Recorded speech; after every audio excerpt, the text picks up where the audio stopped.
Mobile ಕೊಡಲಿಲ್ಲ ಅಂತ ಆತ್ಮಹತ್ಯೆ ಮಾಡ್ಕೊಳ್ಳೋದು, ಹೀಗೆ ಸಣ್ಣ ಸಣ್ಣ ಕಾರಣಗಳಿಗೆ ಆತ್ಮಹತ್ಯೆ ಮಾಡ್ಕೊಳ್ತಾ ಇರ್ತಾರೆ. ಈಗ ಇಲ್ಲಿ ಮುಖ್ಯವಾಗಿ ಪೋಕ್ಸೋ ಪ್ರಕರಣಕ್ಕೆ ಮೂಲ ಕಾರಣ ಏನಪ್ಪ ಅಂದರೆ ಮೊಬೈಲ್. ನಮಗೆಲ್ಲ ಗೊತ್ತು, ಕೊರೋನಾ ಟೈಮಲ್ಲಿ ನಮ್ಮ ಈ ಮೊಬೈಲು ನಮ್ಮ ಅವಿಭಾಜ್ಯ ಅಂಗವಾಗಿ ಕೆಲಸವನ್ನು ಮಾಡ್ತು.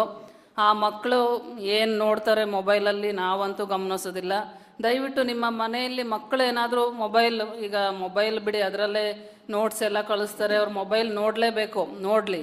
ಆದರೆ ಸ್ವಲ್ಪ ಅವ್ರ ಮೇಲೆ ಒಂದು ಗಮನವನ್ನು ಇಡಿ. ಮೊಬೈಲು ಏನು ನೋಡ್ತಾರೆ ಅವರು, ಮೊಬೈಲಲ್ಲಿ ಯಾವ ರೀತಿ ಚಾಟ್ ಮಾಡ್ತಾರೆ ಅಲ್ವಾ. ಮೊಬೈಲ್ ಯಾವ ರೀತಿಯಪ್ಪ ಪೋಕ್ಸೋಗೂ ಇದಕ್ಕೂ ಯಾವ ರೀತಿ ಲಿಂಕ್ ಅಂತ ನೀವು ಕೇಳ್ಬೋದು. ಈ ಮೊಬೈಲಲ್ಲಿ ಅವರು ಪಾಠ ಏನೋ ಸ್ಕೂಲ್ದು ನೋಟ್ಸ್ ಮಾಡ್ತಾ ಮಾಡ್ತಾ ಒಂದು ಹಾಯ್ ಅಂತ ಮೆಸೇಜ್ ಹೋಗುತ್ತೆ ಫಸ್ಟು ಅಲ್ವಾ.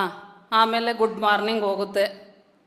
ಆಮೇಲೆ ನೀನು ನೋಡೋಕ್ಕೆ ಚೆನ್ನಾಗಿದೆಯಾ, ನಿನ್ನ ಡ್ರೆಸ್ ಚೆನ್ನಾಗಿದೆ, ನಿನ್ನ ಕಣ್ಣು ಚೆನ್ನಾಗಿದೆ, ಬಾಯಿ ಚೆನ್ನಾಗಿದೆ, ಜಡೆ ಎಲ್ಲ ಹಾಗೆ ಚಾಟಿಂಗ್ ಆಗ್ತಾ ಆಗ್ತಾ ಅದೇನೇನೋ ಆಗಿ ಅಲ್ಲಿ ಅವನು ಹುಡುಗ ಹಿರಿಯಡ್ಕ ಜೈಲಿಗೆ ಬರ್ತಾನೆ.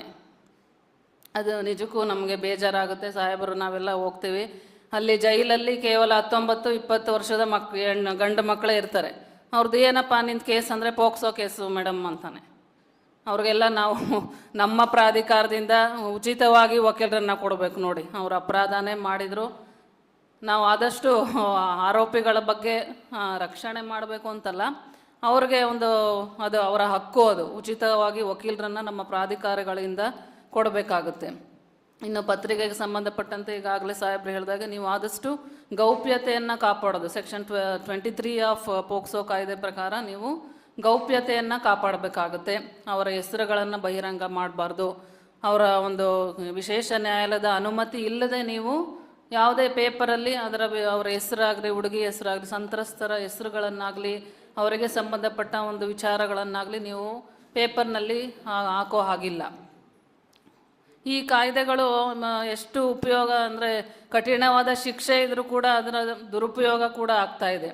ಯಾವುದೋ ಒಂದು ಹುಡುಗಿಗೆ ಅವ್ರ ತಂದೆ ಹೋಮ್ವರ್ಕ್ ಮಾಡು ಅಂತ ಅಂದ್ರಂತೆ, ಆ ಮಗು ಏನಂತೂ ನಾನು ನಿನ್ನ ಮೇಲೆ ಪೋಕ್ಸೋ ಕೇಸ್ ಹಾಕ್ತೀನಿ ಅಂತಂದ್ಲಂತೆ. ನೋಡಿ, ನಿಜಕ್ಕೂ ಭಯ ಆಗುತ್ತೆ. ನಾವು ಅವೇರ್ನೆಸ್ ಕೊಡೋದೇ ತಪ್ಪ ಅಂತ ಅನಿಸುತ್ತೆ ಒಂದೊಂದ್ಸಲಿ ಅಲ್ವಾ.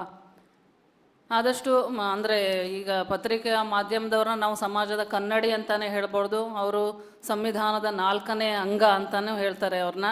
ಆದಷ್ಟು ನೀವು ಎಲ್ಲ ವಿಚಾರಗಳನ್ನು, ಈಗ ನಾವು ಒಂದು ವೇದಿಕೆಯಲ್ಲಿ ಹೇಳಿದ ವಿಚಾರಗಳನ್ನು ನೀವು ಆದಷ್ಟು ಸುದ್ದಿ ಮತ್ತು ಮಾಧ್ಯಮದ ಮೂಲಕ, ದೃಶ್ಯ ಮಾಧ್ಯಮದ ಮೂಲಕ ಅದನ್ನು ಜನಸಾಮಾನ್ಯರಿಗೆ ತಲುಪಿಸೋದ್ರಲ್ಲಿ ನಿಮ್ಮ ಪಾತ್ರ ಬಹಳ ಮುಖ್ಯ ಆಗಿರುತ್ತೆ. ಆದ್ದರಿಂದ ಇಂಥ ವಿಷಯಗಳು ಬಹಳ ಸೂಕ್ಷ್ಮ ಇರೋದರಿಂದ ಆದಷ್ಟು ಅದರ ಅರ್ಥವನ್ನು ತಿಳ್ಕೊಂಡು ನೀವು ಪೇಪರಲ್ಲಿ ಹಾಕಿದ್ರೆ ಒಳ್ಳೆಯದು. ಆದಷ್ಟು ಇದ್ರ ಬಗ್ಗೆ ಜನಸಾಮಾನ್ಯರಿಗೆ ಅರಿವನ್ನು ಕೊಡಿ ಅಂತ ನಾನು ಕೇಳ್ಕೊಳ್ತೀನಿ. ಇನ್ನು ಪೋಕ್ಸೋ ಬಗ್ಗೆ ನಮ್ಮ ವಿಶೇಷ ಅಭಿಯೋಜಕರಿಗೆ ನನಗಿಂತ ಚೆನ್ನಾಗಿ ಗೊತ್ತಿರುತ್ತೆ, ಅವರು ನಿಮಗೆ ತಿಳಿಸ್ಕೊಳ್ತಾರೆ. ಇನ್ನು ನಮ್ಮ ಜಿಲ್ಲಾ ಪ್ರಾಧಿಕಾರದ ಬಗ್ಗೆ ಹೇಳಬೇಕು ಅಂದರೆ ನಮ್ಮಲ್ಲಿ ನೀವಾಗಲೇ ನೋಡ್ತಾ ಇರ್ಬೋದು, ಸೇವೆ, ಒಂದು ಕಾನೂನಿನ ಸೇವೆ. ಈಗಾಗಲೇ ನಾನು ಉಡುಪಿ ಜಿಲ್ಲೆಯಾದ್ಯಂತ ಹಲವಾರು ಕಾರ್ಯಕ್ರಮಗಳಲ್ಲಿ ಈ ಒಂದು ಕಾನೂನು ಪ್ರಾಧಿಕಾರದ ಬಗ್ಗೆ ತಿಳಿಸಿದ್ದೀನಿ. ಅದನ್ನೆಲ್ಲ ನೀವು ಕೂಡ ಪತ್ರಿಕೆಯಲ್ಲಿ ಹಾಕಿ, ಎಷ್ಟೊಂದು ಜನ ಬೇರೆ ಬೇರೆ ಜಿಲ್ಲೆಗಳಿಗೆ ಫೋನ್ ಮಾಡದೆ ನೇರವಾಗಿ ನನಗೆ ಫೋನ್ ಮಾಡ್ತಾ ಇದ್ದಾರೆ. ಈಗ ಮೇಡಮ್, ಉಡುಪಿ ಜಿಲ್ಲೆಯಲ್ಲಿ ಈ ಥರ ಕಾನೂನು ಸೇವೆ ಇದೆಯಂತಲ್ಲ ಅಂತ. ಅಷ್ಟು ಮಟ್ಟಿಗೆ ನಿಮ್ಮ ಮೂಲಕ ಅದರ ಬಗ್ಗೆ ಪ್ರಚಾರ ಆಗಿದೆ ಅಂತ ಹೇಳೋದಕ್ಕೆ ನಿಮಗೆಲ್ಲ ಮೊದಲನಿಗೆ ಅಭಿನಂದನೆಗಳನ್ನು ತಿಳಿಸ್ತೀನಿ. ನಮ್ಮ ಒಂದು ಪ್ರಾಧಿಕಾರದಲ್ಲಿ ಮಹಿಳೆ ಮತ್ತು ಮಕ್ಕಳಿಗೆ ಉಚಿತವಾಗಿ ಕಾನೂನು ನೆರವು ನೀಡುವಂಥ ವ್ಯವಸ್ಥೆ ಇದೆ. ಯಾವ ರೀತಿಯಪ್ಪ ಉಚಿತ ಅಂದರೆ ಉಚಿತವಾಗಿ ವಕೀಲರನ್ನು ಕೊಡ್ತೀವಿ. ನಮ್ಮಲ್ಲಿ ತರಬೇತಿ ಪಡೆದಂತಹ ಕೆಲವೊಂದು ವಕೀಲರುಗಳಿರ್ತಾರೆ. ಈ ಪೋಕ್ಸೋ ಪ್ರಕರಣದಲ್ಲಿ ಆದಷ್ಟು ನಾವೇ ಕೊಟ್ಟಿರೋದು ಅನಿಸುತ್ತೆ. ಈ ಆರೋಪಿಗಳಿಗೆ, ಸಂತ್ರಸ್ತರಿಗೆ ಸರ್ಕಾರಿ ವಕೀಲರು ಇರ್ತಾರೆ, ಆರೋಪಿಗಳಿಗೆ ಆದಷ್ಟು ನಾವು ಉಚಿತವಾಗಿ ವಕೀಲರನ್ನು ನೇಮಕ ಮಾಡ್ಕೊಂಡಿರ್ತೀವಿ. ಯಾಕೆಂದರೆ ಅವರು ಜೈಲಲ್ಲಿ ಇರ್ತಾರೆ, ಅವರ ರೈಟ್ಸ್ ಕರ್ಟೇಲ್ ಆಗಿರುತ್ತೆ. ಆ ಉದ್ದೇಶದಿಂದ ನಾವು ಪ್ರಾಧಿಕಾರದಿಂದ ಅವರಿಗೆ ಉಚಿತವಾಗಿ ವಕೀಲರನ್ನು ಕೊಡ್ತೀವಿ. ಇನ್ನು ಕೆಲವೊಂದು ಪ್ರಕರಣಗಳಲ್ಲಿ ಮಕ್ಕಳೇ ಇಬ್ಬರೂ ಮಕ್ಕಳಾಗಿರ್ತಾರೆ. ಅಂತಹ ಮಕ್ಕಳಿಗೆ ಸಂಬಂಧಪಟ್ಟಂತೆ ನಿಟ್ಟೂರಿನಲ್ಲಿ ಬಾಲ ನ್ಯಾಯ ಮಂಡಳಿ ಅಂತ ಇರುತ್ತೆ. ಈ ಪೋಕ್ಸೋ ಕೇಸು ಇಬ್ಬರಿಗೂ ಅಪ್ಲೈ ಆಗುತ್ತೆ, ಹುಡುಗ ಆಗಿರ್ಬೋದು ಹುಡುಗಿ ಆಗಿರ್ಬೋದು, ಇಬ್ಬರಿಗೂ ಸಮನಾದ ಒಂದು ಕಾನೂನುಗಳಿದೆ. ಇತ್ತೀಚೆಗೆ ಆದಷ್ಟು ಗಂಡು ಮಕ್ಕಳ ಮೇಲೆ ಈ ಪೋಕ್ಸೋ ಪ್ರಕರಣಗಳಾಗ್ತಾ ಇರೋದು ನಿಜಕ್ಕೂ ಒಂದು ವಿಷಾದನೀಯ ಅಂತಲೂ ಹೇಳ್ಬೋದು, ಆತಂಕನ ಅಂತಲೂ ಹೇಳ್ಬೋದು. ಭಯ ಆಗುತ್ತೆ.